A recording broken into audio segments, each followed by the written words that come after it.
Ora, boa noite. Hoje temos o Êxodo capítulo 10, temos a praga dos gafanhotos e teremos a praga das trevas.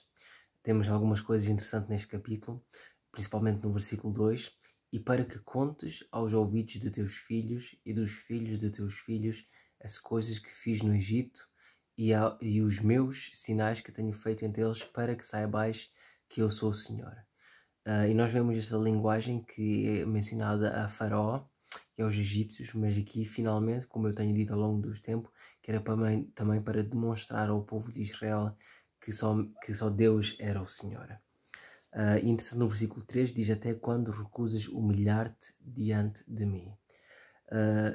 Então vemos que Faraó estava cheio de orgulho, não só pela posição que ele tinha, mas porque era considerado como um Deus.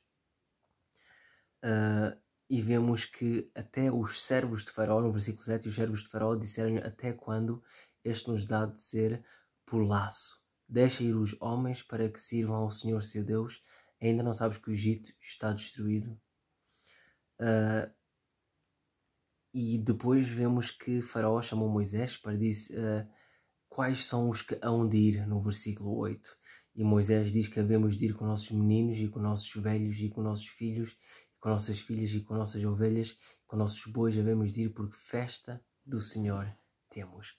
É interessante que nos capítulos anteriores ele diz: olha, façam um sacrifício aqui. Mas agora Faraó vai um pouco mais longe: olha, quais de vocês é que querem realmente ir? E no versículo 11 ele diz: não será assim ainda.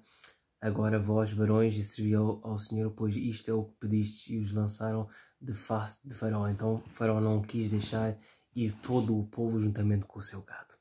Depois vem a praga dos gafanhotos. No versículo 3 diz que veio de um vento oriental. Aqui é interessante, também mencionou o vento oriental há uns capítulos anteriores, quando José ainda estava lá, que era os 7 anos de abundância e depois os 7 anos de fome, que veio aquele vento oriental. Então parece que as coisas que vêm do Oriente parece que são assim fortes e destruidoras. No versículo 14 diz que muito gravosa foram antes destes, nunca houve tais gafanhotos, nem depois deles virão outros tais. Porque cobriram a face de toda a terra, de modo que a terra se escureceu e comeram toda a erva. Não sei se vocês se lembram que o Egito foi abundantemente abençoado por José, ter salvo eles da fome. E pela humildade do Egito naquela altura, Deus os pôde abençoar. Mas agora, pela sua arrogância, aquilo que foram grandemente abençoados foi-lhe tirado e foi transformado em maldição. E numa praga anterior vimos que Deus matou quase todo o gado dos egípcios, agora tirou-lhes todos o mantimento. E no versículo 16 diz: então Faraó se apressou a chamar a Moisés e Arão e disse: pequei contra o Senhor, vosso Deus, e contra vós. Agora, pois, peço-vos que perdoeis o meu pecado somente desta vez, e que oreis ao Senhor vosso Deus, que tire de mim somente esta morte. E depois vimos que o Senhor trouxe um vento ocidental fortíssimo, que levou todos os gafanhotos e lançou-os no mar vermelho, e que nenhum gafanhoto ficou em todos os termos do Egito. Depois vemos que a praga das trevas é uma das mais interessantes para mim. Não sei porquê, se calhar é por termos de imaginação, imaginar que ficou tudo escuro.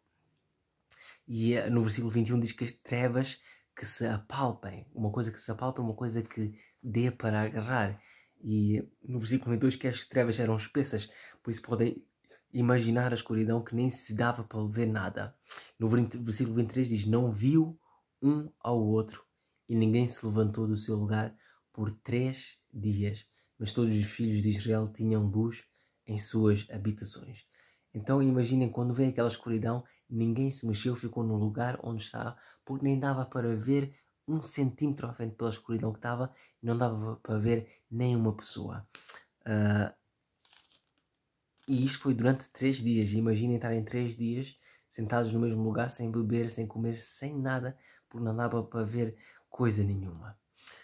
Depois o faraó ainda vai um pouco mais longe. Ele diz: olha, ide servir ao Senhor, no versículo 24, somente fiquem vossas ovelhas e vossas vacas, vão também convosco as vossas crianças. Então ele aqui dá mais um passo. Primeiro o passo foi: olha, sacrifiquei aqui. Depois diz: não, vocês não vão todos juntos, vão só os homens. E agora, olha, podem ir todos até as crianças, mas pelo menos fica o gado. E depois Então, mas como é que eles vão fazer sacrifício? E aqui Moisés, a mão firme de Moisés, gostei muito. No versículo 26 diz, também o nosso gado há de ir conosco, nenhuma unha ficará, porque daquele havemos de tomar para servir ao Senhor nosso Deus, porque não sabemos com que havemos de servir ao Senhor até que cheguemos lá. E aqui vemos a ignorância do povo de Deus, que eles nem sabiam que sacrifícios é que o Senhor ia requerer de si. Eles não sabiam como fazer ofertas a Deus, ok? E o versículo 28 disse-lhe Faraó, vai-te de mim e guarda que não mais veja o meu rosto, porque no dia em que vires o meu rosto morrerás. E disse Moisés, bem disseste, eu nunca mais verei o teu rosto. E aqui nós vemos Moisés com uma atitude diferente. Não sei se vocês se lembram no início, ele era um pouco assim acanhado, tímido, humilde. Eu não sou bem. Mas agora, depois de 9 pragas que o Senhor fez sobre o Egito, ele sentiu-se assim com o peito forte. Não, eu sou homem, tenho Deus por trás de mim. Tens razão, não te vou ver e nenhuma unha ficará aqui. É para vermos a atitude que Moisés teve depois de conhecer que Jeová é Deus. E quando nós conhecermos que Jeová realmente é o nosso Deus pessoal, como se costuma dizer, aquele que se ajoelha perante Deus pode permanecer de pé diante de qualquer situação. No capítulo 11 temos a última praga e vemo-nos amanhã. Boa noite.